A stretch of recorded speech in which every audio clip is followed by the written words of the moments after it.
دنیا آخرت کے تمام امور میں قدم قدم پر انسان اپنے دل کے تابع ہے.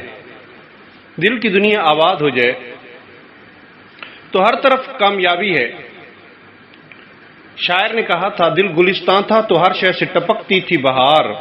یہ بیاباں جب ہوا عالم بیاباں ہو گیا. بڑے دل والا آدمی ہمیشہ کامیاب ہوتا ہے، چھوٹے دل والا آدمی ہمیشہ ناکام ہوتا ہے. اس دنیا میں کامیابی کسی کو اس کے دل کے پیمانے سے ملتی ہے. یہاں کامیابی کا اصول یہ ہے جتنا بڑا دل اتنی ہی بڑی کامیابی ہوگی. اس دنیا میں کوئی قابل ذکر کامیابی حاصل کرنے کے لیے قریبی حالات سے اوپر اٹھ کر سوچنا پڑتا ہے. لوگوں کے اسلوب سے بلند ہو کر ان سے معاملہ کرنا ہوتا ہے. لوگوں کو یہ خیال کیے بغیر دیا جاتا ہے کہ انہوں نے ہم کو کیا دیا اور کیا نہیں دیا. یہ مت سوچے. اس قسم کا کردار بڑے دل کے بغیر ممکن نہیں. اس لیے اس دنیا میں بڑے دل کے بغیر کوئی بڑی کامیابی بھی کسی کو ملنے والی نہیں ہے. خواہ ایک ملک ہو یا دوسرا ملک، خواہ ایک زمانہ ہو یا دوسرا زمانہ، ہر مقام پر اور ہر جگہ کے لیے یہی اصول ہے. اس میں کسی کے لیے کوئی استثناء نہیں ہے. چھوٹے آدمی چھوٹے دل کا ہو، وہ ذرہ ذرہ اسی بات میں لوگوں کے خلاف شکایت لے کے بیٹھ جاتا ہے اور ان معمولی باتوں میں الجھ جاتا ہے جو اس قابل ہوتی ہیں کہ اس کو نظر انداز کر دیا جائے. ایسا آدمی راستہ کے درمیان اٹک کر رہ جاتا ہے، وہ آخر منزل تک نہیں پہنچ سکتا.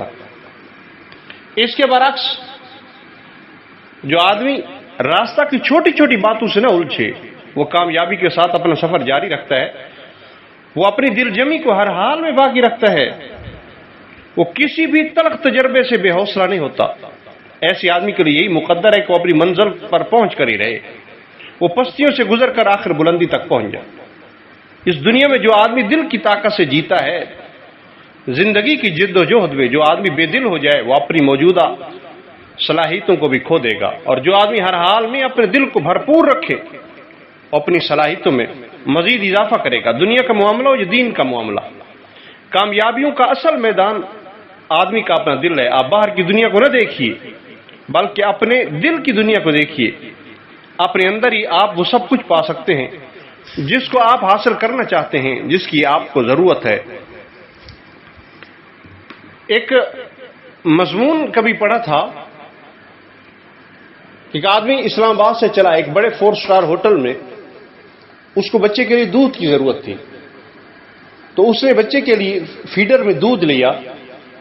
تو دکاندار نے اس فیڈر میں جو دودھ ڈالا وہ کتنا ہوگا، بہت کم، اس نے اسے 100 روپیہ لیا.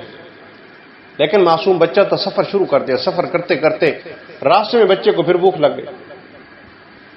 تو رات کے پہر میں دیہات سے گزرتے ہوئے، یعنی ایک چھپر نما جگہ تھی، موٹر وے سے گزرتے ہوئے وہاں ایک چھپر نما کو جگہ تھی. یہ سڑک سے گزرتے ہوئے ایک چائے والا کھڑا تھا، اس سے دودھ کے لیے درخواست کی. تو اس نے دودھ تیار کر دیا، بچے کے لیے دودھ تیار کیا. تیار کر دینے کے بعد اس نے کہا فوری طور پر بچے کو پلایا گیا. بچے کو دودھ پلایا گیا اور پھر پیسے پوچھے تو اس نے ایک بوتل نکال کے کہا یہ بھی میں نے بچے کے لیے تیار کر دیا، یہ بھی آپ ساتھ لے جائیں، بچہ تڑپتا نہ رہے، یہ معصوم روتا نہ رہے، بھوکا نہ رہے. تو انہوں نے اس کے پیسے پوچھے تو انہوں نے کہا صاحب معصوم بچوں کے دودھ کے پیسے نہیں ہوا کرتے، بچوں کو پلایا جانے والا دودھ اس کے پیسے ہم دکاندار، ہم جھونپڑی والے نہیں لیا کرتے. تو کہتے ہیں ہم پھر پورے سفر میں سوچتے رہے کہ آخر مالدار بڑے دل والا کون ہے، مالدار کون ہے. یہ سب کیا تھا؟ بڑے دل والے فیصل آباد، بڑے دل والے اسلام آباد میں رہتے ہیں، یا بڑے دل والے یہ جھونپڑی میں رہتے ہیں، یا 4 سٹار ہوٹل میں ہیں، یہ جھونپڑی میں رہنے والے بڑے دل ہیں. آپ خود یہ اندازہ کر لیں بڑے دل والا کون ہے.